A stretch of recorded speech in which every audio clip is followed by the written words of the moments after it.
दूसरा उदाहरण,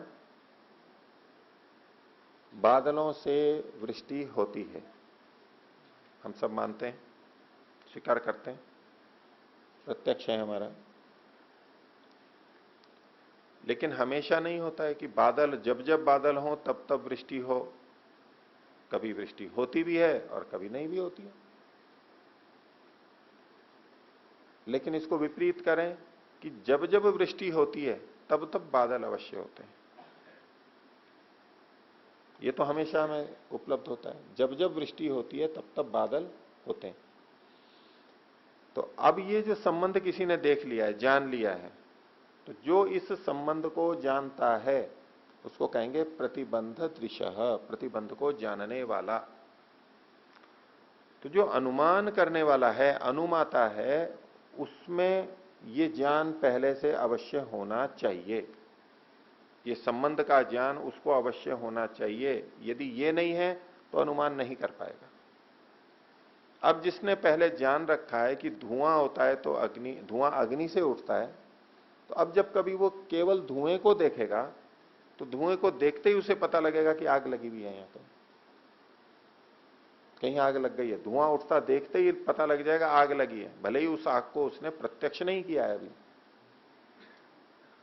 कल्पना कीजिए यदि कोई ऐसा व्यक्ति है जिसने धुएं और अग्नि के संबंध को नहीं जाना है, तो अब धुएं को देख करके भी, धुएं का तो प्रत्यक्ष कर रहा है आंखों से, तो भी वो अग्नि का ज्ञान तो नहीं कर पाएगा। तो अनुमान करने के लिए अनुमाता को इस संबंध का ज्ञान अवश्य होना चाहिए, वो प्रतिबंध को जानने वाला होना चाहिए। ऐसे ही बारिश का या अन्य सब चीजों के अंदर हम देख सकते हैं, जो जो उत्पन्न होता है वह वह नष्ट होता है। हमने घड़े को उत्पन्न होते हुए देखा, नष्ट होते हुए देखा, वस्त्र को देखा, शरीर को देखा। ऐसे ही और चीजों के लिए भी लगाएंगे, जब कि ये उत्पन्न हो रहा है इसका मतलब है नष्ट भी होगा। ये संस्कार बन रहे हैं तो ये नष्ट भी होंगे, हो सकते हैं। ये वृत्तियां बन रही हैं तो वृत्तियां हट भी सकती हैं, समाप्त भी हो सकती हैं। और जो उत्पन्न नहीं हो रहा है, तो उत्पन्न नहीं हुआ है तो ये नष्ट भी नहीं होगा। फिर इस प्रकार से जो हम ये अनुमान कर लेते हैं, ये कब कर पाते हैं? जब हमने संबंध को देख रखा है। तो सूत्र में कहा प्रतिबंध दृशः, प्रतिबंध को जानने वाले व्यक्ति का, अनुमाता है, अनुमान करने वाला है, व्याप्ति को जो जानता है उसका, जो प्रतिबद्ध ज्ञानम, संबद्ध वस्तु से ज्ञान होता है, संबद्ध वस्तु का जो ज्ञान होता है। प्रतिबद्ध, प्रतिबद्ध का मतलब हुआ जैसे धुआं, और धुएं से क्या चीज जुड़ी हुई है? अग्नि। तो ये जो अग्नि का ज्ञान है ये प्रतिबद्ध का ज्ञान है। पहले उसने मन में प्रतिबंध है, प्रतिबंध का ज्ञान है उसको धुएं और अग्नि का, और अब धुएं को देखा और धुएं से जुड़ी हुई जो चीज अग्नि थी ये है प्रतिबद्ध, उसका जो ज्ञान होना है, यानी अग्नि का जो ज्ञान होगा धुएं को देख करके, इस ज्ञान को अनुमान का है। वृष्टि को देख करके बादल का अनुमान ये प्रतिबद्ध का ज्ञान है, ये जो ज्ञान है उसे अनुमान कहते हैं। तो प्रतिबंध दृशः प्रतिबद्ध ज्ञानम अनुमानम।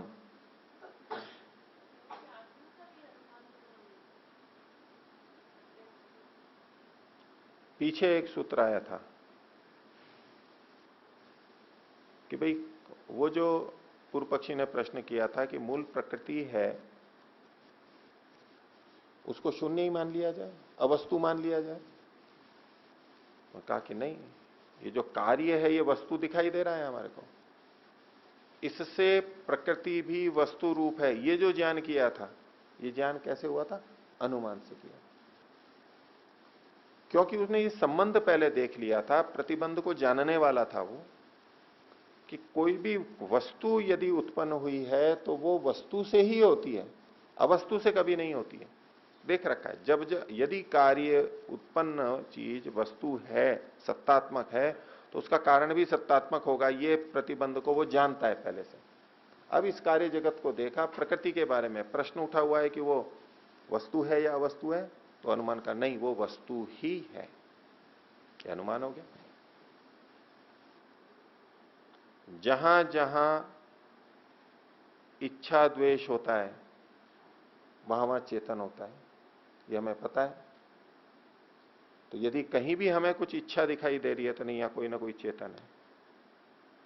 सुख दुख की अनुभूति जहां होती है वहां चेतन है, और उसको सुख दुख की अनुभूति हो रही है तो हाँ ये चेतन है, यहां पर कुछ ना कुछ प्रयत्न हो रहा है तो चेतन है वहां पर। तो प्रयत्न को देख के चेतन का अनुमान कर लेते हैं, आत्मा का अनुमान कर लेते हैं। तो ये सारी की सारी प्रक्रिया, अनुमान का प्रयोग प्रकृति के लिए भी करते हैं, हम व्यवहार में भी करते हैं, आत्मा के लिए भी कर सकते हैं, परमात्मा के लिए भी करते हैं। बहुत जगह, सब जगह प्रयोग होता है इसका। वैज्ञानिक भी बहुत प्रयोग करते हैं। जो आवेशित कण है, वो कण भले ही नहीं दिख रहा है लेकिन उनको वहां आवेश दिखाई दे रहा है, पता लग गया कि यहाँ पॉजिटिव नेगेटिव है, तो कहते हैं हाँ यहां वो कण है, अनुमान से जान लेते हैं।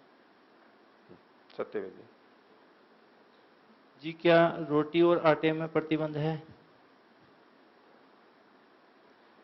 अगर आप ये संबंध बना लेते हैं, आटा मतलब किसी भी का भी आटा, चूर्ण कह सकते हैं। रोटी है तो भाई आटा तो होगा, और क्या बिना आटे के रोटी बना दी तो नहीं हो सकता। तो कार्य को देख करके उसके कारण का, किसी ने कहा कि भाई रोटी बन गई है, तो बोले क्या आटा था? अब पूछने की जरूरत ही नहीं है, रोटी बनी है तो आटा तो था, अनुमान हो जाता है। घर में आटा नहीं था, रोटी तो बन गई, तो इसका मतलब कि कहीं ना कहीं से आटा आया है। तो अब पूछने के भी आटा आया, आटा तो था नहीं, रोटी कैसे बन गई? तो वहां मतलब है कि कहां से आया, खरीद के लाए, पड़ोस से लिया, क्या हुआ, लेकिन कह सकते हैं। पर उसके लिए हमारे को देखो, अनुमान वहां होता है जहां वो चीज हमें दिखाई नहीं दे रही होती है। अब रोटी अगर हमारे सामने है, प्रत्यक्ष है, तो आटे का भी तो मोटा मोटा पता लग ही जाता है हमारे को, गेहूं का आटा है, बाजरे का है, मक्के का है, एक अंदाजा आ ही जाता है हमारे को। तो वहां तो अनुमान पे जाने की आवश्यकता नहीं है। लेकिन फिर भी अगर कोई कहे कि भाई रोटी बनी है, तो भाई आटा तो जरूर होगा, क्योंकि आटे से ही रोटी बनती है, ये हमें पता है पहले से। ठीक है। दूसरा जी, दूसरा, हाँ, जहां राग होगा वहां द्वेष भी होगा। जहां राग होगा वहां द्वेष भी होगा। जी। जहां का मतलब जिस व्यक्ति में, जिस वस्तु में, ऐसा नहीं। मान लीजिए किसी को मधुर चीज में राग है, ठीक है, मिठाई में राग है, तब मिठाई में ही द्वेष हो उसी समय, ऐसा नहीं कहेंगे। जहां राग होता है वहां द्वेष होता है, इसका मतलब ये नहीं कि उसी वस्तु में जिसके प्रति राग है उसके प्रति तो राग है बस। जहां का मतलब है कि जिस व्यक्ति में, जिस चेतन में, जिस चेतन में राग होता है उसमें द्वेष भी होता है। मान लीजिए मिठाई के प्रति राग है, प्रतिदिन भोजन में मिठाई चाहिए, तो जिस दिन मिठाई नहीं होगी उस दिन दिक्कत होगी। जिसने मिठाई दी है उसके प्रति प्रेम रहेगा, और जिसने मिठाई का निषेध कर दिया है उसके प्रति द्वेष हो जाएगा। अव्यवस्था से नहीं आई मिठाई, या किसी ने मना कर दिया, कुछ भी कारण से नहीं हुआ। मीठे भोजन में प्रेम है, तो जिस दिन मीठा नहीं होगा उस दिन अप्रीति होगी, द्वेष होगा। यही बात मिर्च मसाले पे लगेगी, खटाई पे लगेगी, घी के साथ लगेगी। तो जिस दिन घी नहीं मिला तो उस दिन द्वेष लगेगा भोजन से। सब जगह कर सकता है, तो ये आपकी लगेगी जी? बिल्कुल लगेगी। ये आध्यात्मिक है, ये सूक्ष्म बात है, सीधे सीधे नहीं है। लेकिन जहां राग होता है वहां विपरीत में द्वेष होता है। विपरीत ये साथ में अंतर्भावित रखेंगे। जैसे कि सुख के प्रति राग है तो दुख के प्रति द्वेष होगा ही। सम्मान के प्रति किसी को राग है तो अपमान के प्रति द्वेष होगा ही। उसका अपमान हो जाए तो द्वेष लगेगा उसको। जी धन्यवाद। ओम आचार्य जी, बोलिए। जितना गहरा राग है उतना ही गहरा द्वेष, जितना गहरा द्वेष है उतने ही गहरे क्लेश, इसमें आपकी क्या मान्यता है? हाँ बिल्कुल ठीक है, बिल्कुल ठीक है, कोई आपत्ति नहीं। राग अधिक होगा तो द्वेष अधिक होगा। और द्वेष अधिक होगा तो क्लेश अधिक होगा, दुख अधिक होगा। क्लेश का मतलब अगर दुख है तो द्वेष होगा तो दुख होगा, तो राग होगा तो भी दुख होगा। केवल द्वेष हो वहीं दुख हो ऐसा नहीं है। आपके वचन से इनकी मान्यता कुछ ऐसी प्रतीत हो सकती है कि जहां राग है तो वहां द्वेष है, और द्वेष है तो क्लेश है। जहां द्वेष है वहां भी क्लेश है, और जहां राग है वहां भी क्लेश है, दोनों जगह। और क्लेश के दो तरह से अर्थ लिए हैं। क्लेश का मतलब एक तो अविद्या, वैसे तो राग और द्वेष भी 5 क्लेशों में ही आते हैं, उनको क्लेशों में ही गिना है। अक्लेश का मतलब एक अविद्या ले लें तो भी दोनों जगह है, और क्लेश का मतलब दुख या कष्ट बाधा पीड़ा लें तो वो द्वेष में भी होती है और राग में भी होती है। लेकिन हमें राग में क्लेश दिखाई नहीं देता है, राग में तो बड़ा अच्छा लगता है, और द्वेष में क्लेश दिखाई देता है। आध्यात्मिक दृष्टि से दोनों में ही क्लेश है, दोनों में ही दुख है। और दुख में दुख तो हर कोई देखता है, द्वेष में दुख तो हर कोई देखता है, सबको ही पता लगता है। सुख में दुख देख ले, राग में दुख देख ले, ये विशेष बात है। अब कांटा चुभेगा तो दुख तो सबको ही लगेगा, लेकिन मलमल का कपड़ा है या मुलायम बिस्तर है उसमें भी दुख देख ले, ये अलग बात है। ये यहां से अध्यात्म होता है। दुख को दुख तो हर कोई जानता है, पशु पक्षी भी जानते हैं। डंडा पड़े तो उनको भी दुख होता है, हमारे को भी दुख होता है, ये कोई विवेक नहीं है, ये तो सामान्य है जी। हेलो, ओम सर। इसका अर्थ यह हुआ कि अनुभूति है तो आत्मा है। सुख दुख की अनुभूति या राग द्वेष आत्मा को होगा। जी हाँ। तो इस राग द्वेष और अनुभूति के लिए आत्मा का होना परम आवश्यक है। ठीक है, यह उभय सिद्धि होती आवश्यक है।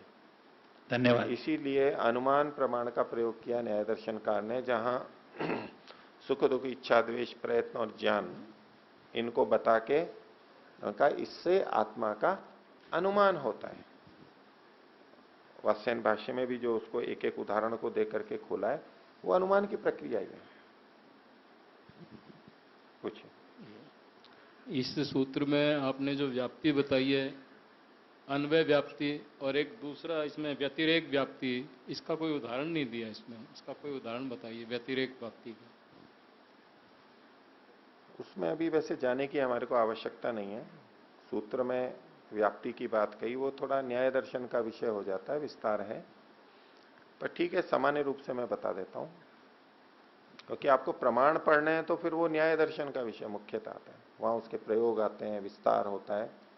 या तो संक्षेप से प्रमाणों को बताना, इसका ये शास्त्र का प्रयोजन नहीं है, वो केवल उल्लेख किया है, सामान्य उल्लेख किया है।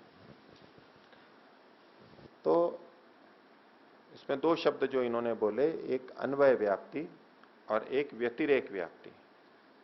अन्वय व्याप्ति का मतलब जिसके होने से दूसरा हो, इसको कहते हैं अन्वय व्याप्ति। ये है तो ये भी होगा, धुआं है तो अग्नि भी होगी, बारिश है तो बादल भी होगा, ये है अन्वय व्याप्ति।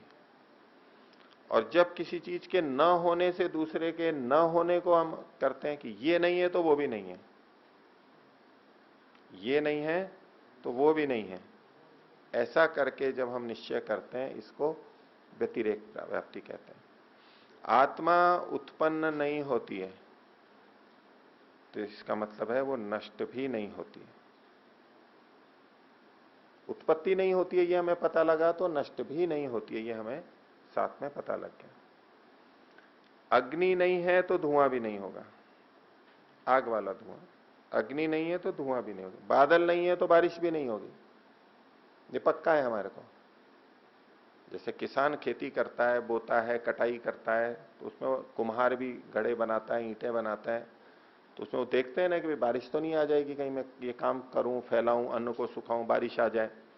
तो ऊपर देखता है कि बादल नहीं है, तो बादल नहीं है ये देख करके वो क्या ज्ञान करता है, बारिश भी नहीं होगी, क्योंकि बादल नहीं है तो बारिश भी नहीं होगी।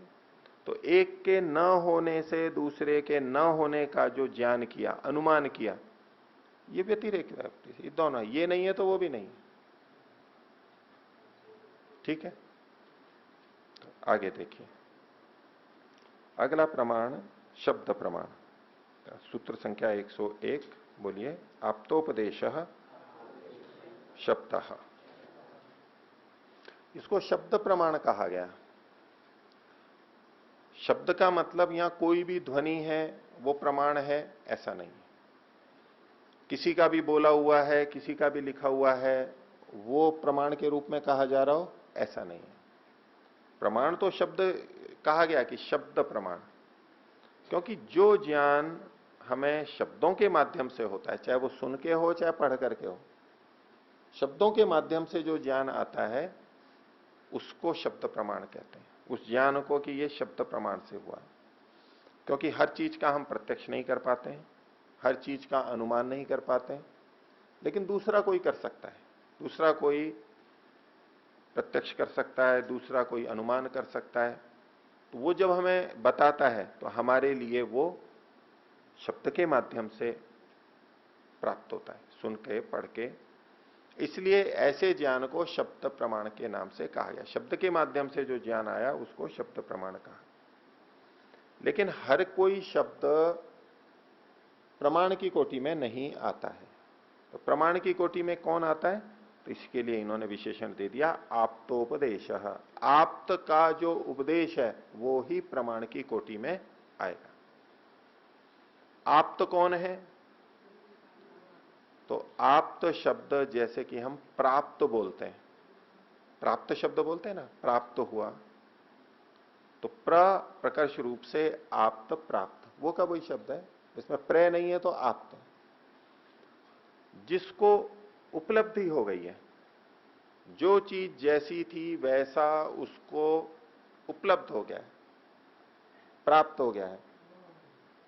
तो जिसको उपलब्धि हो गई है, साक्षात हो गया है, उस व्यक्ति को आप्त कहा गया।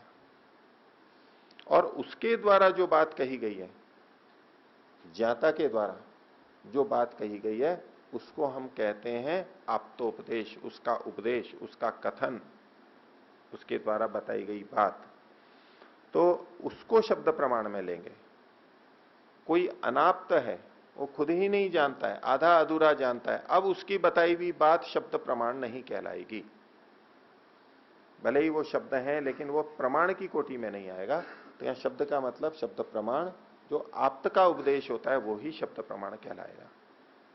तो सबसे बड़ा आप्त है ईश्वर, क्योंकि उसको सब कुछ प्राप्त है, सब कुछ उपलब्ध है, वो सर्वव्यापक है, सब कुछ जानता है। तो उसका जो उपदेश है वो सबसे बड़ा शब्द प्रमाण हुआ, वेद सबसे बड़े प्रमाण हुए।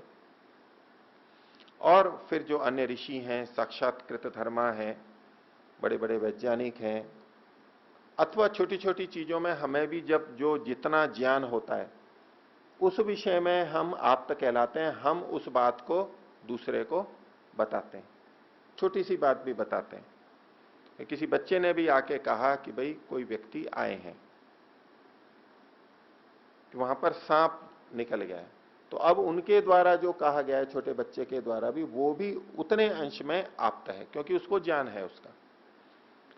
कोई घड़ी के बारे में जानता है, कोई अन्य किसी यंत्र के बारे में जानता है, कोई कंप्यूटर का जानता है, जो जिसमें निष्णात है, ठीक ठीक जानता है, उस विषय में उसके द्वारा जो ठीक बातें हमें बताई जाती है वो सारा का सारा उस दृष्टि से आप्त कहा जाएगा। और उनका जो उपदेश होता है वो शब्द कहलाएगा। इसके साथ एक बात और जोड़ दी जाती है कि कई बार जानकार व्यक्ति भी गलत बता देता है। वो जानता तो ठीक है, लेकिन किसी स्वार्थ के कारण से अपने प्रयोजन के लिए गलत भी बता देता है, बता सकता है। तो यहां जिन आप्त की बात की जा रही है वो वैसे हैं जो अपने स्वार्थ के लिए काम नहीं करते हैं, वो सामने वाले का हित चाहते हैं और जैसा जाना है वैसा बताने की इच्छा भी रखते हैं वो।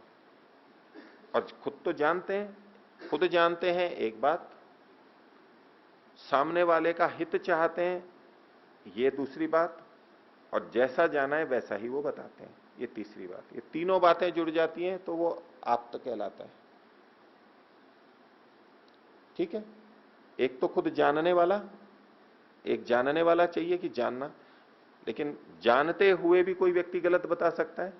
जो गलत बता रहा है वो अपने किसी स्वार्थ की सिद्धि के लिए गलत बता रहा है और सामने वाले का हित उसको अभी प्रमुख नहीं है। दूसरे की, सामने वाले की हानि हो तो हो, वो अपनी कंपनी के उत्पाद को, अपने उत्पाद को बढ़ा चढ़ा करके बताएगा, गलत ढंग से बता रहा है, जानता तो है सारा उसके बारे में, लेकिन इस तरह बता रहा है जिससे उसका स्वार्थ सिद्ध हो, उसकी चीज बिके और सामने वाले को हानि हो तो हो। अब ये आप तो नहीं कहलाएगा, भले ही वो उस वस्तु के बारे में जानता है, बोल भी रहा है, लेकिन अपना स्वार्थ है, निस्वार्थ नहीं है, दूसरे की हित की भावना नहीं है, वो हानि होने दे रहा है। तो जानने वाला हो, दूसरे के हित की भावना हो, और जैसा जानता है वैसा ही जब जो बताने वाला होता है उसको हम आप्त कोटि में रखेंगे। तो ऐसा ईश्वर हो सकता है। ईश्वर कभी भी हमारा अहित नहीं चाह सकता, नहीं करेगा, और जैसा जानता है वैसा ही बोलता है, उसको हेरफेर करके या अतिशयोक्ति करके, हीनोक्ति करके नहीं बोलेगा, यथावत बोलेगा, और जानता तो वही। इसलिए ईश्वर का ज्ञान, वेद, ये सबसे बड़ा शब्द प्रमाण है, परम प्रमाण है, क्योंकि ये तीन लक्षण उसमें सबसे प्रमुखता से मिलते हैं। और जो ऋषि मुनि हुए हैं, योगी हुए हैं, साक्षात्कृत धर्मा हुए हैं, वैज्ञानिक हुए हैं, वो भी जानते हैं, लेकिन अल्पज्ञ होने से कभी पूरा नहीं भी जान सकते, कुछ गलत भी जान जाते हैं। और जितने शुद्धता से हित की भावना परमात्मा में होती है उतनी इनमें ना भी हो सकता है थोड़ा स्वार्थ आ जाए अविद्या के कारण से, संभावना है। और जैसा बताना है वैसा ना बता पाए पूरा पूरा, कुछ बचा के रख ले, पूरा ना बताए, कुछ गलत बता दे, बोलने की अभिव्यक्ति ना हो पाए, लिखने में अभिव्यक्ति ना हो पाए ठीक ठीक, ये बातें हो सकती हैं वहां पर। इसलिए ईश्वर के अतिरिक्त जितने शब्द प्रमाण हैं, प्रमाण तो हैं वो भी, लेकिन परमात्मा की अपेक्षा, वेद की अपेक्षा न्यून माने जाते हैं। जब संदेह होता है तो उससे बड़े प्रमाण, परम प्रमाण वेद से उसकी पुष्टि होती है तो स्वीकार्य होता है, नहीं तो नहीं होता। और ऐसे ही नीचे नीचे नीचे हम छोटे बच्चे को भी प्रमाण मानते हैं, किसी अपराधी को भी प्रमाण मान सकते हैं, किसी विशेष प्रसंग में अनपढ़ को भी प्रमाण मान सकते हैं, किसी झूठे का भी कभी ना कभी हम प्रमाण मान लेते हैं, नहीं ये बात तो ये ठीक कह रहा है, वो ठीक बात कह रहा है, तो मान लेते हैं वो भी।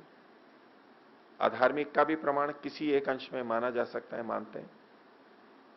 तो शब्द शब्द प्रमाण वो होता है जो आप्तोपदेश होता है, आप्त का उपदेश हो तो वो शब्द प्रमाण कहलाता है। ठीक है, इस विषय में किन्हीं को पूछना है तो आगे चलिए। तो ये तीन प्रमाण इन्होंने माने थे, तीनों की व्याख्या कर दी। अगला सूत्र 102वां, बोलिए। उभय सिद्धि ही प्रमाणात तदुपदेश। उभय दोनों की, दोनों का मतलब जड़ और चेतन दोनों की, मूल प्रकृति और उससे बने कार्य पदार्थ, जीवात्मा परमात्मा, जड़ और चेतन, इन दोनों की, या संक्षेप से कर दें तो प्रकृति और पुरुष की, दोनों की सिद्धि, ये कैसे हैं, ये ज्ञान होना, उपलब्धि, ये प्रमाणात, प्रमाण से होती है। प्रमाण से ही हम जानते हैं, बिना प्रमाण के हम जान ही नहीं सकते।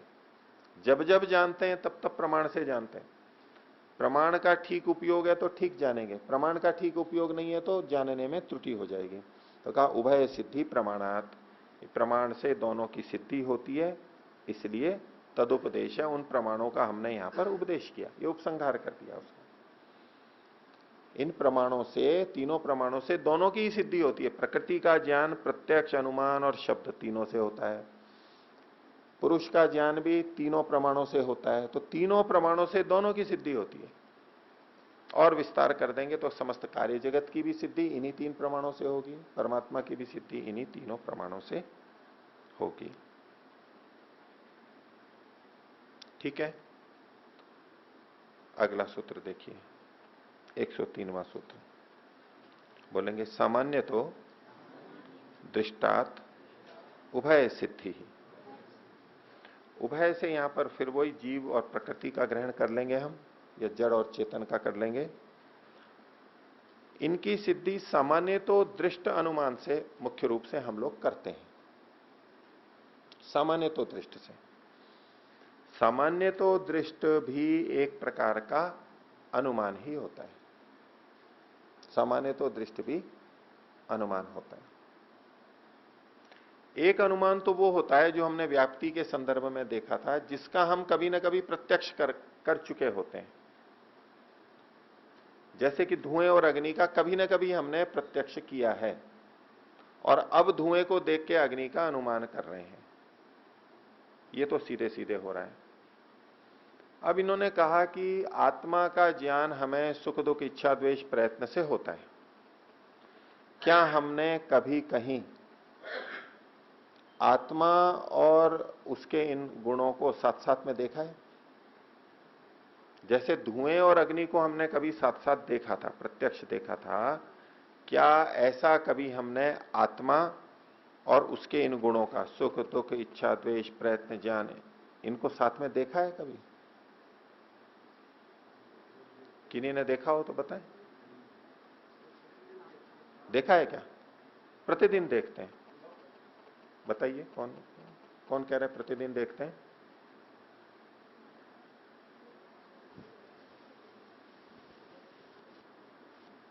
ओम आचार्य जी प्रणाम।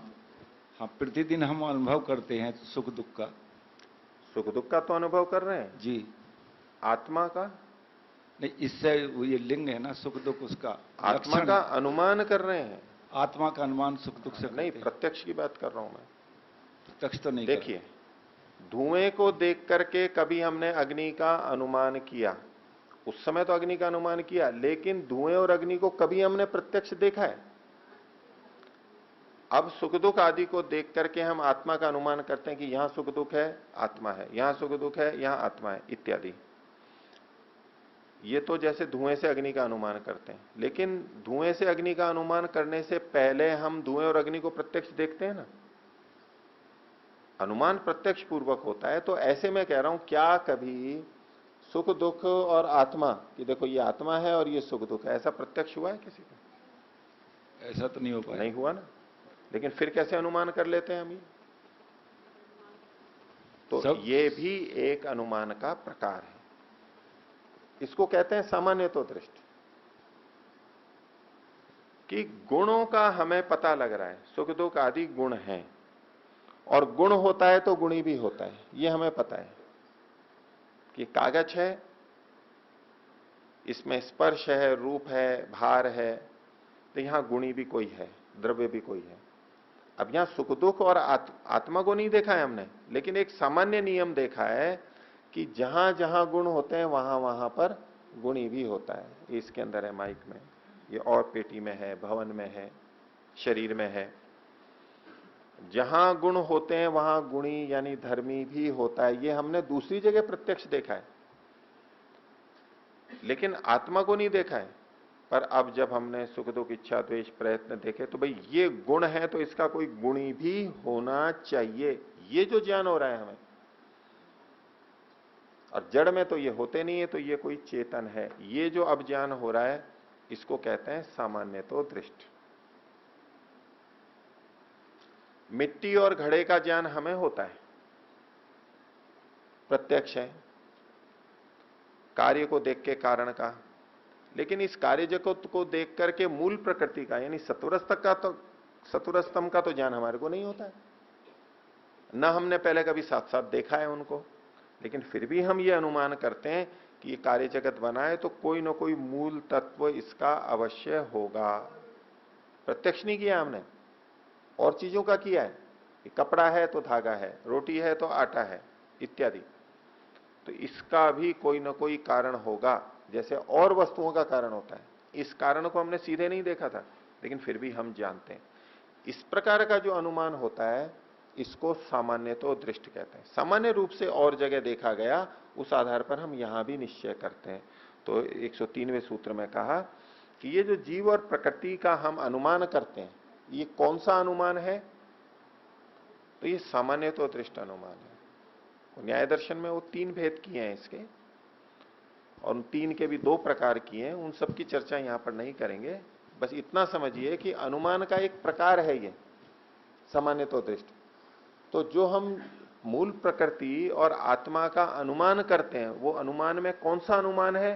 तो कहा सामान्य तो दृष्टात उभय सिद्धि, सामान्य तो दृष्ट नाम के अनुमान से दोनों की सिद्धि होती है। ये इस सूत्र का अर्थ हुआ जी।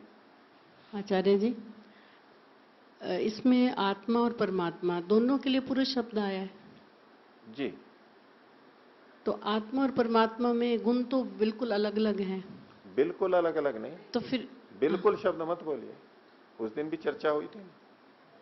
बिल्कुल का मतलब पूरे पूरे, बहुत कुछ अलग है। बहुत कुछ अलग है, ये ठीक है, कुछ समानताएं भी हैं। हाँ, समानताएं ठीक भी। है, अब आगे बोलिए। तो इनके परमात्मा के लिए कुछ अलग शब्द नहीं होना चाहिए? अलग शब्द भी हो सकता है ना, आप परमात्मा शब्द बोल ही रही है ना, नहीं, एक के लिए आत्मा बोल रही है, एक के लिए परमात्मा बोल रही है। ठीक है। हाँ, तो वो भी प्रचलित है। अच्छा, उसके लिए जीव शब्द है, उसके लिए ब्रह्म शब्द है, और पुरुष भी है। पुरुष भी है। अच्छा, स्त्री और पुरुष में भिन्नता होती है।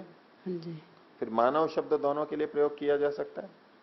ठीक है। तो मानव शब्द एक क्यों हो गया जब स्त्री पुरुष में भिन्नता होती है? लेकिन प्रचलित तो इतना नहीं है मानव। खूब मानव जैसे शब्द है क्योंकि खूब प्रचलित है। अच्छा, बच्चे में और युवा में और वृद्ध में भिन्नता होती है, तो मनुष्य कहते हैं सब। अलग अलग शब्द भी हैं। फिर सबको मनुष्य एक ही शब्द क्यों दिया जाता है? ठीक है। भाई मनुष्यत्व की दृष्टि से वो तीनों समान है, चाहे बच्चा हो, युवा हो, वृद्ध हो, मनुष्यत्व समान है, इसलिए मनुष्य नाम दिया जा सकता है। लेकिन एक विशेषता है, तो इसलिए बच्चे को बच्चा कहते हैं, युवा वृद्ध नाम देते हैं। पुरुषत्व की दृष्टि से इस पूरी शरीर में या इस ब्रह्मांड में वो शयन करता है, इस गुण की दृष्टि से दोनों पुरुष हैं, उस दृष्टि से दोनों का एक ही नाम है। लेकिन अब उसके लिए भेद कर सकते हैं, उसमें परम आत्मा और आत्मा, अल्पज्य है और सर्वज्ञ भी है। ये अलग अलग नाम भी उपलब्ध हैं। लेकिन एक देश किसी दृष्टि से, जिस दृष्टि से देख रहे हैं उस दृष्टि से यदि वो दोनों धर्म दोनों में है तो दोनों को एक नाम दे सकते हैं। अब गाय और भैंस है, दोनों को हम पशु शब्द बोल सकते हैं। बोले जब दोनों में भिन्नता है तो एक नाम क्यों दिया इनका? भाई एक दृष्टि से, पशुत्व की दृष्टि से दोनों समान है, और गाय और भैंस नाम दे रहे हैं तो अलग अलग है। ऐसे पुरुष में भी कोई आपत्ति नहीं होनी चाहिए।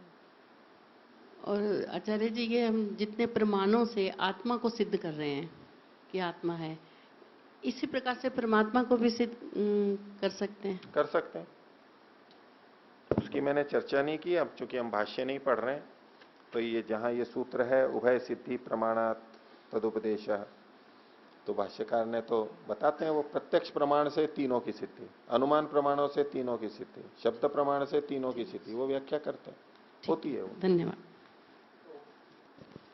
बोलिए। तो अनुभूति की तरह प्रतिक्रिया भी सिर्फ चेतन में ही होती, जी हाँ, जड़ नहीं कर सकता। बिल्कुल ठीक है। वो प्रतिक्रिया हमारा राग और द्वेष ही है, हमारा धन्यवाद। प्रयत्न है, राग और द्वेष है। प्रतिक्रिया दोनों तरह से हो सकती है, अनुकूल प्रतिक्रिया और विपरीत प्रतिक्रिया। वैसे हम प्रतिक्रिया शब्द को विपरीत अर्थ में ही लेते हैं कि प्रतिक्रिया कर रहा है यानी क्रोध कर रहा है, विपरीत लेते हैं। लेकिन अनुकूल जो होता है वो भी तो प्रतिक्रिया होती है ना। अनुकूल कोई आपको कोई चीज श्रद्धा संवेदना है, मूल तो चेतन का वही लक्षण है, चिति संज्ञान है, ज्ञान होना, संवेदना, अनुभूति, यही आत्मा का मुख्य लक्षण है। अब उसके ये तो और चीजें भेद किए गए हैं। तो दोनों की सिद्धि हो गई है प्रमाण से। अब आगे एक बात कर रहे हैं कि ठीक है, ये प्रकृति और प्रकृति से बनी हुई चीजें जो महतत्व आदि हैं, ये भोग्य वस्तुएं हैं, ये बंधन का कारण है। लेकिन भोक्ता कौन है, भोगने वाला कौन है? आत्मा को तो बोले, आपने कहा था नित्य शुद्ध बुद्ध मुक्त स्वभावत्वात्, तो वो भोक्ता है या नहीं है? ये भोग होता किसको है वास्तव में? ये भोग शरीर को होता है, ये भोग इंद्रियों को होता है, ये भोग मन को होता है, या भोग आत्मा को होता है? भोग होता किसको है वास्तव में? भोग किसको होता है? हम लोक में कहते हैं ये तो शारीरिक भोग है, ये मानसिक भोग है। लेकिन जितने भी भोग हैं वो भोग कहां होते हैं, किसको होते हैं, तो उसको बताने के लिए अगला सूत्र है। बोलिए 104वां सूत्र। चिदवसानो भोग। भोग है यानी भोग, जो भी हम सुख दुख अनुभव करते हैं वो चित अवसान, चेतन पे जाके समाप्त तो होने वाला है। भोग की समाप्ति कहां हो जाती है? चेतन पे जाके, उसके आगे वो भोग नहीं जाता है। शरीर पे है भाई, अभी हम खा रहे हैं, इंद्रियों में गया, मन में गया और आत्मा तक पहुंच गया। बस आत्मा तक पहुंच गया, ये यहीं समाप्ति होगी, आत्मा से और आगे नहीं जाता है। कोई भी भोग सुख दुख आत्मा तक पहुंचेगा, उसके आगे नहीं जाएगा। भोग की समाप्ति कहां है? आत्मा पर, चेतन पर, क्योंकि चेतन ही भोगता है। वास्तव में भोगता वही है। वहां तक पहुंचाने के लिए शरीर इंद्रिय मन आदि में ये सारी चीजें हो रही हैं, पहुंचना आत्मा तक ही है। इस दृष्टि से भोक्ता आत्मा है, ये स्वीकार कर रहे हैं। भोगने वाला कौन है? आत्मा भोगने वाला है, चेतन ही है। चेतन ही भोगता होता है, ये इनका सिद्धांत है, प्रबल सिद्धांत है। कई जने ये मान लेते हैं कि यदि आत्मा को भोक्ता मान लेंगे तो आत्मा तो विकारी हो जाएगा, विकार वाला हो जाएगा, कभी सुखी हो रहा है कभी दुखी हो रहा है, विकारी हो गया ना, परिवर्तन हो गया। इसलिए वो कहते हैं नहीं, आत्मा नहीं भोगता है, वो कहते हैं मन ही भोगता है, अंतःकरण ही भोगता है। ऐसा मानने वाले बहुत हैं, पर सांख्य का सिद्धांत है, वैदिक सिद्धांत है, भोक्ता हमेशा चेतन ही होगा, जड़ कभी भी भोक्ता नहीं हो सकता। और भोग की समाप्ति वहां जाके होगी, वहीं तक पहुंचना था भोग को, वहां पहुंच गया, अब वो प्रक्रिया समाप्त हो गई। तो चिदवसानो भोग, भोग की समाप्ति तो चेतन पर ही होती है, चेतन ही भोगने वाला है। हो गया?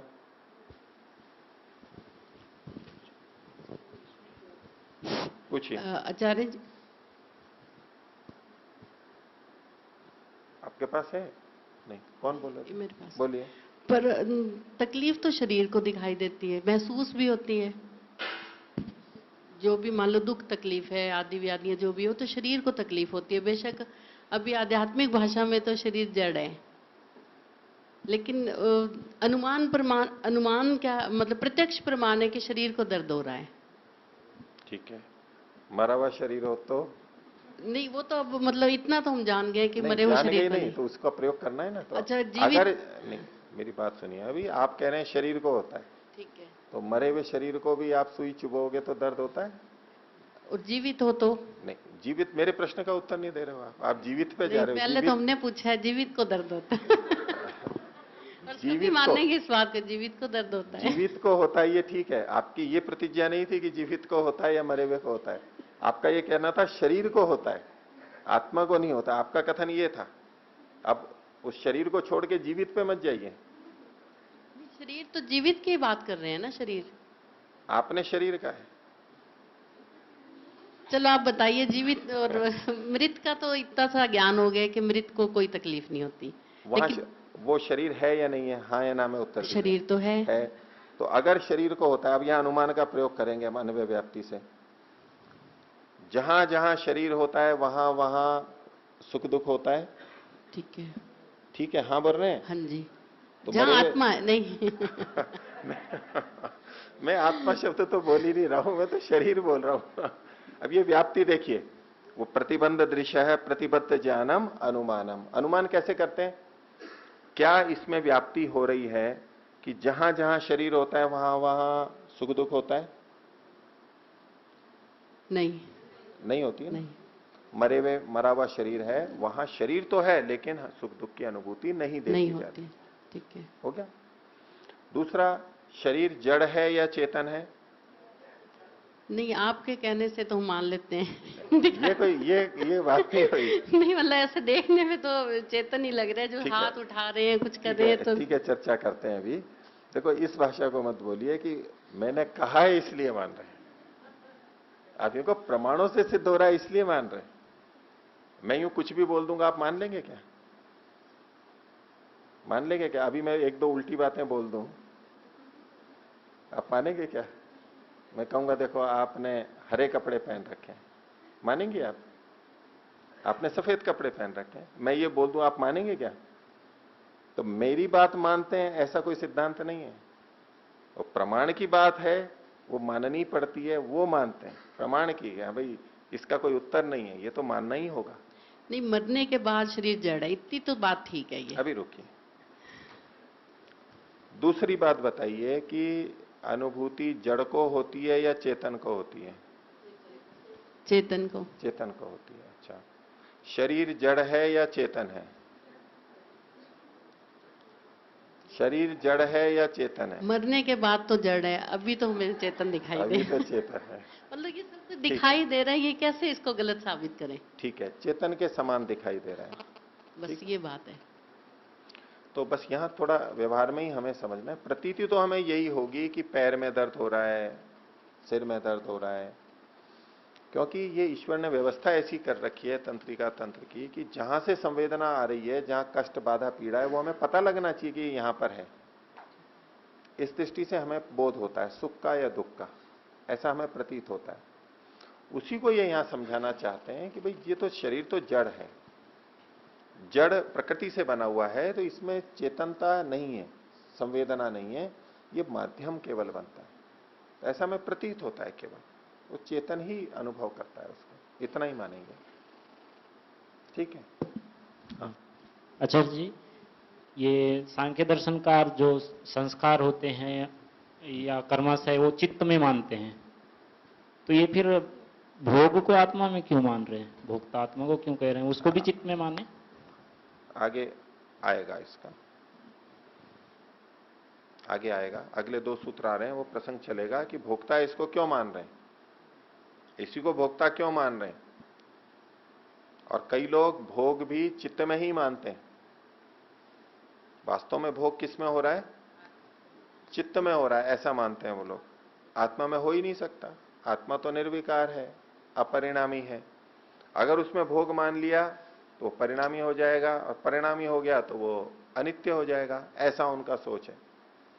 ऐसी कोई बात नहीं, भोग तो चेतन को ही होगा। कुछ आचार्य जी, वैसे तो कहते हैं ये निरोल है बिल्कुल आत्मा। आत्मा तो कुछ खाती भी नहीं, ना पीती ना खाती आत्मा, वैसे तो कुछ नहीं करती, फिर ये भोक्ता कैसे होगी? कौन खाता है? ये निरोल है, शरीर खाता है। शरीर खाता है? शरीर के तो लगे है लगता तो शरीर को है ना सब कुछ, आत्मा को तो ठीक नहीं है, लगता। मानी बात। चबा भी शरीर रहा है, पचा भी शरीर रहा है, लग भी शरीर में रहा है, ताकत भी शरीर को मिल रही है, मान ली बात।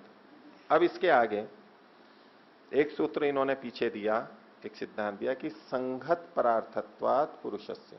जो संघत चीजें होती हैं वो परार्थ होती हैं, दूसरे के लिए होती हैं। ये शरीर अनेक तत्वों से मिलकर बना है या एक ही तत्व है? अनेक से। अनेक से। जो अनेक चीजों से मिलकर बना होता है उसको कहते हैं संघत। संघात, हाँ जी। वो कोई अपने लिए होता है क्या? नहीं, दूसरे के लिए होता है। वो दूसरे के लिए। वो जिसके लिए होता है भोग उसी के लिए है, इसके अपने के लिए है ही नहीं, ये अपने लिए होती ही नहीं है। चारपाई कभी अपने लिए नहीं होती है, खुद के लिए नहीं होती है चारपाई। नहीं, वो तो प्रार्थ होती है सारी जड़ चीजें। ठीक है, जड़ चीजें तो प्रार्थ होती हैं, ये तो मान लिया। लेकिन आत्मा तो कहते हैं ना निरोल है, इसको तो निर्लेप है, ना भूख ना प्यास ना इसको कुछ नहीं है, तो वैसे बस महसूस करती है। वो ये महसूस करना ही भोग है। आपने खुद ने जो स्वीकार किया, ये जो कहा ना चिदवसानो भोगा, भोग की समाप्ति, ये जो महसूस करना है, सुख और दुख, भूख और प्यास शरीर अनुभव करता है या आत्मा अनुभव करेगा? अनुभूति तो चेतन को ही होगी ना, ऐसा। लेकिन हाँ, ये प्रकट शरीर में होती है, और शरीर में भोजन का न होना और प्राप्त होना, यही भूख और भूख की पूर्ति के रूप में समझा जाता है। लेकिन अनुभूति चेतन को होती है। शरीर को कोई फर्क नहीं पड़ता उसको खाना मिले नहीं मिले, वो मर जाए क्षीण हो जाए, उससे शरीर को क्या फर्क पड़ रहा है? असर किस पे आएगा? आत्मा पे। शरीर दुर्बल होगा तो आत्मा के प्रयोजन पूरे नहीं होंगे, रुग्ण होगा प्रयोजन पूरे नहीं होंगे, स्वस्थ होगा तो प्रयोजन पूरे कर पाएगा, अपने इच्छा अनुसार कार्य कर पाएगा। तो इसका फर्क पड़ता है आत्मा के ऊपर, चेतन पर, यही उसका भोग है। आत्मा की तो खुराक अध्यात्म की बताते हैं, ये तो खुराक बताते नहीं आत्मा की। आत्मा की खुराक तो आध्यात्मिक है, बस परमात्मा की उपासना वही है। ये जड़ चीजें तो आत्मा की खुराक नहीं है। अच्छा, तो आत्मा को तो आप नित्य शुद्ध बुद्ध मान रहे हैं, ठीक है, हाँ जी। असंग है, तो उसको आध्यात्मिक खुराक की भी क्या जरूरत है? वो तो खुराक आनंद, वो तो नित्य है, वो आनंद के लिए, वो परमात्मा से आनंद लेती है, ज्ञान लेती है। ठीक है, तो उस दृष्टि से आत्मा के लिए वास्तविक खुराक वो है, लेकिन शरीर चलाने के लिए ये जो आध्यात्मिक खुराक भी ले रहे हैं, अभी भोजन बंद करवा दीजिए यहां पर। भूखे भजन न होए गोपाला। अब वो शिविरार्थी बोल रहे थे 1-2 दिन पहले, बोले कई जने शिकायत कर रहे हैं कि प्रातराश बहुत कम मिल रहा है। वो बोलते हुए जा रहे थे और पढ़ते हुए भी वो बार बार याद आता होगा कईयों को, तो उसका फर्क हमारे पर पड़ता है। आध्यात्मिक खुराक के लिए भी, मोबाइल बंद कीजिए, आध्यात्मिक खुराक लेने के लिए भी ये शारीरिक खुराक लेना जरूरी है, ये शरीर की आवश्यकता है, ये भी सहायक है। ठीक है, आप स्वामी जी को बुलाइएगा घर पे और उनकी शारीरिक खुराक तो दीजिएगा मत, कई दिन के लिए बुला लेना। अरे जी मेरी आध्यात्मिक खुराक को दीजिए आप।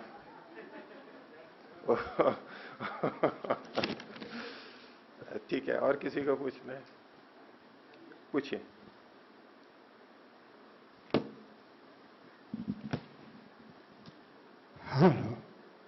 गुरुवार मेरी भी एक थोड़ा अनभिज्ञ की एक प्रश्न है, उसको संबोधन कर दीजिए। दूर रखवाइए थोड़ा सा। हाँ,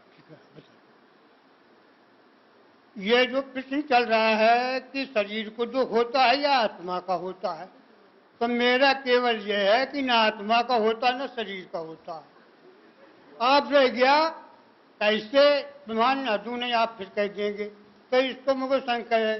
जब मेरा कहना है कि संयोग बस होता है शरीर को आत्मा को, न आत्मा बताने वाला है दुख का पीछे, न शरीर बताने वाला। ठीक है, ये बात तो ठीक है कि अकेले आत्मा को भी नहीं होता है, अकेले शरीर को भी नहीं होता है, और जब संयोग होता है तब अनुभव होता है। लेकिन संयोग होने पे सुख दुख अनुभव किसको होता है? संयोग को होता है या शरीर को होता है या आत्मा को होता है? संयोग होने के बाद में सुख दुख किसको अनुभव होता है? मुनि जी सुनाई दिया या नहीं उनको? ये विचारने की बात है।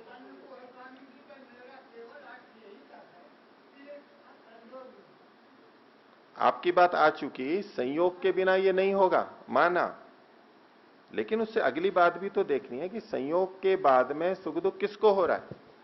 शरीर और आत्मा का संयोग हुआ, अब सुख दुख होने लग गए, अब लेकिन सुख दुख का अनुभव कौन कर रहा है?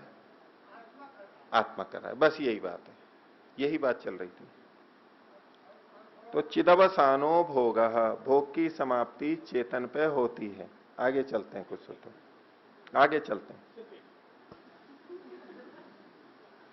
ये चित्त लफ्ज जो है, ये चित्त है या चिद है? नंबर 1। नंबर 2 चीज कि जीव में जो चिजड़ ग्रंथि है जिसका कि मुनि जी ने जिक्र किया, उसी से ही अनुभूति होती है। तो ये शरीर मात्र उपकरण है, जैसे कोई टीवी रखा हुआ है, बिजली भी उसमें आई हुई है, जब तक देखने वाला रिमोट दबाकर उसका स्विच ऑन करके पर्टिकुलर चैनल नहीं लगाएगा तो पर्टिकुलर चीज दिखाई नहीं देगी, विशेष चीज दिखाई नहीं देगी। जो विशेष चीज उसमें प्रोग्राम देखना चाहता है वैसा ही बटन दबाएगा तब दिखाई देगा। तो भोग किसको होता है? तो जो भोग होगा, जो देखने वाला है उसको होगा। कौन है वो? चेतन होगा। चेतन ही होगा। ठीक है, वही बात चल रही है। तो यहाँ ये शब्द कौन सा है, चित्त है कि चिद है? वो उत्तर मैं दे रहा हूँ। उसमें थोड़ा वो प्रश्न तो आपका एक, उसमें थोड़ा सा शंका बोल रहा हूँ। आ गई बात, बार बार बोलने की आवश्यकता नहीं है। आपने एक प्रश्न रखा, उसका उत्तर तो मैं दे देता, उसके बाद जो आपने बोला वो उसकी कोई आवश्यकता नहीं। यहां चिदावसान में कईयों को भ्रांति होती है कि चित्त शब्द भी एक बोलते हैं, चित्त चित्त। तो यहां चिदावसान में चिद है, तो ये उसी चित्त की बात की जा रही है क्या? तो नहीं, चित्त अलग चीज है और चित्त ये अलग चीज है। जैसे सतचित आनंद, सच्चिद आनंद शब्द जो हम बोलते हैं, उसमें सत के बाद में दूसरा शब्द क्या आता है? चित्त। उसको चिद भी बोलते हैं, संस्कृत में दोनों प्रयोग होते हैं। उसका मतलब है चेतन। तो यहां चिद का मतलब है चेतन। चित्त नहीं है। चित्त लेंगे तो वो तो जड़ होगा, उसको भोग नहीं होता है, उसमें जाकर के भोग अवसान नहीं होता है। या चित्त का मतलब है चेतन। चेतन यानी आत्मा। ये जो सारा प्रसंग चल रहा है वो आत्मा को लेके ही कथन किया जा रहा है। कुछ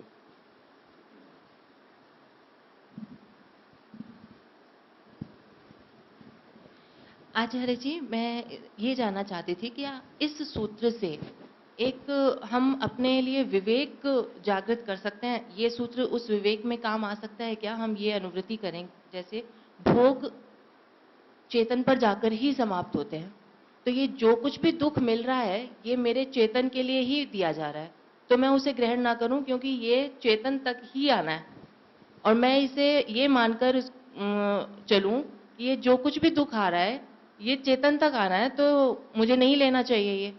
तो क्या ऐसे हो सकता है कि इस विवेक से हम उस दुखों को दूर कर सकते हैं? नहीं।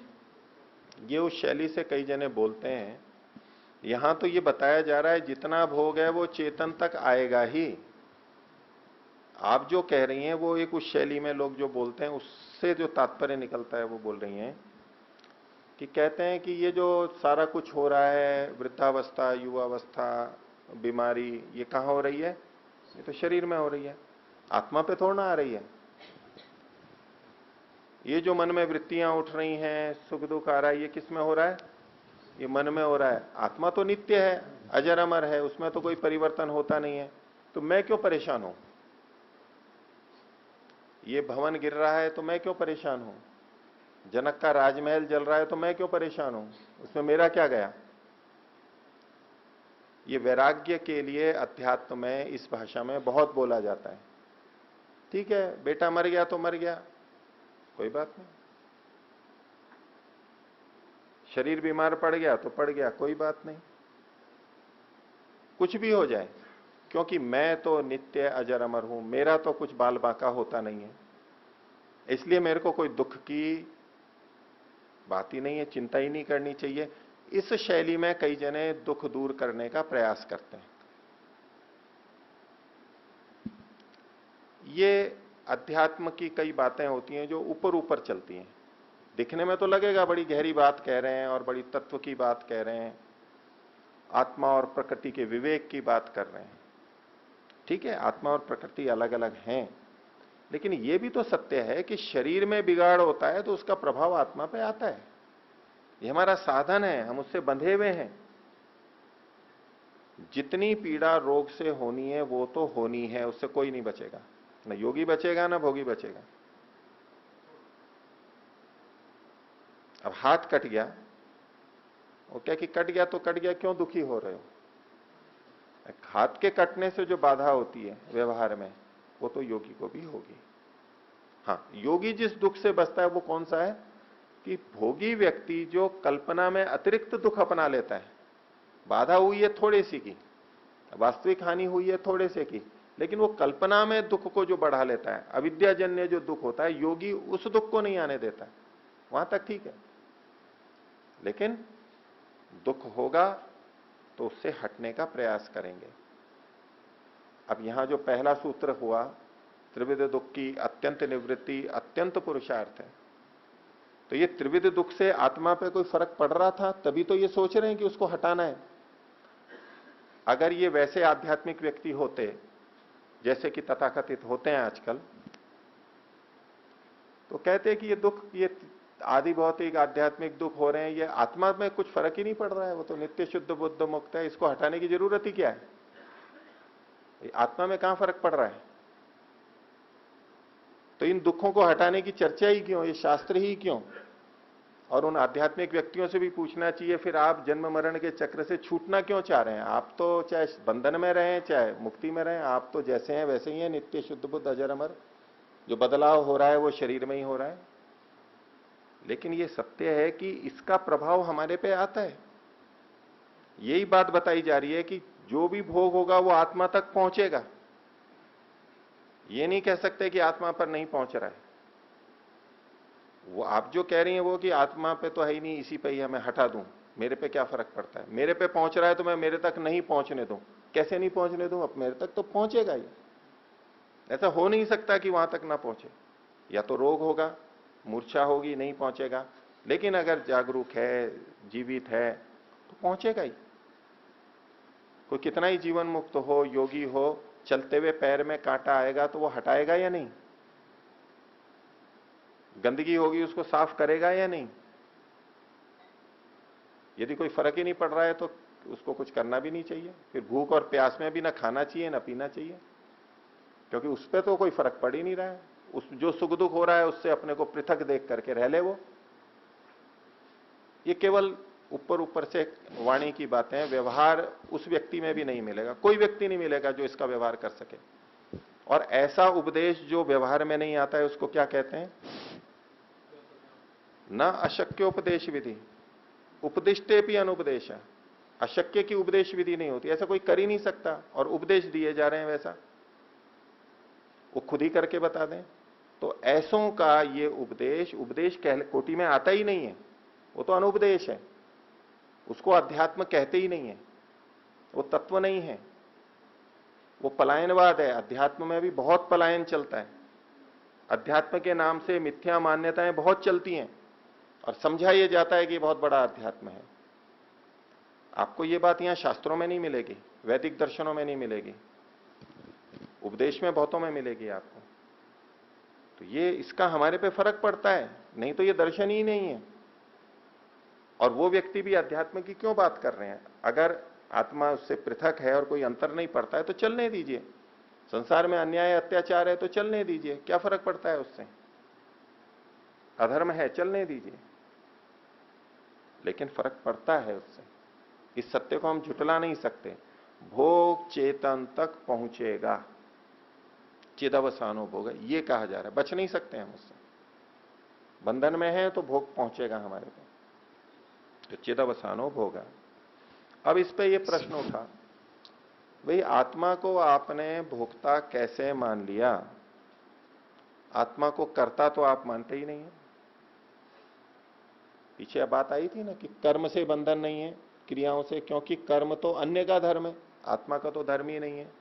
जब आत्मा ने कर्म ही नहीं किया तो उसको भोक्ता क्यों मान रहे हो? नियम तो यह है कि जो करता है वही भोगता है, ठीक है? कर्मफल सिद्धांत में हम यही बोलते हैं। तो जब आत्मा करता नहीं है तो भोक्ता कैसे बन गया? तो इसका उत्तर अगले सूत्र में आ रहा है कि कर्ता न होते हुए भी भोक्ता होता है। कर्ता का मतलब है क्रिया को ना करने वाला होते हुए भी। तो अगला सूत्र देखिए 105वां, बोलिए। अकर्तुरपि फलोपभोगो अन्नाद्यवत। अकर्तुरपि, कर्ता के न होने पर भी, आत्मा कर्ता नहीं है फिर भी। या कर्ता नहीं है इसका मतलब किस दृष्टि से कथन किया है? क्रिया उसमें नहीं हो रही है, इस दृष्टि से कर्ता नहीं है। हम जो कर्मफल व्यवस्था में आत्मा को कर्ता मानते हैं वो भिन्न दृष्टि से, वो अगले सूत्र में भी बताया जाएगा। कर्ता भी माना जाता है लेकिन एक दृष्टि से, क्रिया न होती है उसमें, क्रिया नहीं होती, इस दृष्टि से वो क्रिया रहित है, कर्ता रहित, कर्ता नहीं है। तो अकर्तुरपि, अकर्ता को भी फलोपभोगो, फल का उपभोग होता है। किसके समान? अन्नाद्यवत, आद्य यानी खाने योग्य अन्न के समान।